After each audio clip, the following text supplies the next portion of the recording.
சில படங்கள் உருவாவதற்கு முன்னால் உள்ள கதையை கேட்கும்போது மிகுந்த ஆச்சரியமாக உள்ளது. அப்படி ஒரு தரமான சம்பவம் தான் இது.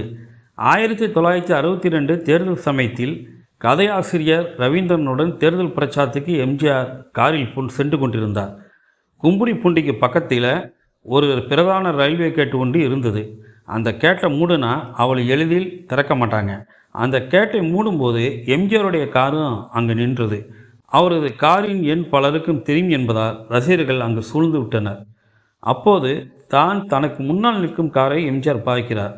அதை பார்த்ததும் அந்த கார் பெருந்தலைவர் காமராஜின் காராக இருக்குமோ என எண்ணி உடனே தன்னுடைய உதவியாளரை கூப்பிட்டு, அது ஐயா காமராஜின் கார் தானான்னு பாருங்க அப்படின்னு சொல்கிறார். உதவியாளர் சென்று பார்த்துவிட்டு, இது ஐயாவுடைய கார் தான் என்று சொல்கிறார்.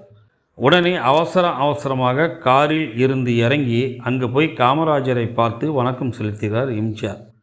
உடனே அவருக்கு பதில் மரியாதை செலுத்தணும்னு காரை விட்டு இறங்க முயற்சிக்கிறார் காமராஜர். அதற்கு வேண்டாம், நீங்கள் காரிலே இருங்க என்கிறார்.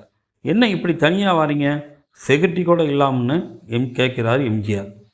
அதற்கு எனக்கு எதுக்கு செக்யூரிட்டி, என்னை யார் என்ன செஞ்சிட போகிறாங்கன்னு கேட்டாராம் காமராஜர்.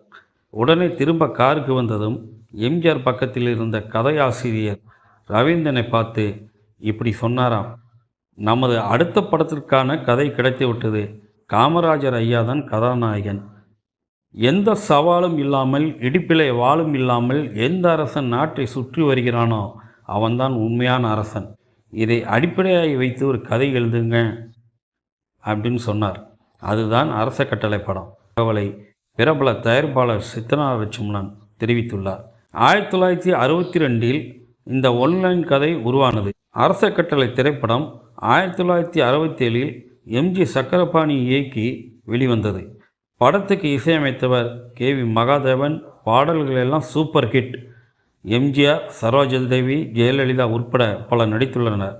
படத்தில் புத்தம் புதிய, வேட்டையாடு விளையாடு, என்னை பாட வைத்தவன், 1000 கைகள் மறைத்து நின்றாலும் ஆதவன் மறைவதில்லை ஆகிய சூப்பர் ஹிட் பாடல்கள் இந்த படத்தில் தான் இடம்பெற்றுள்ளன.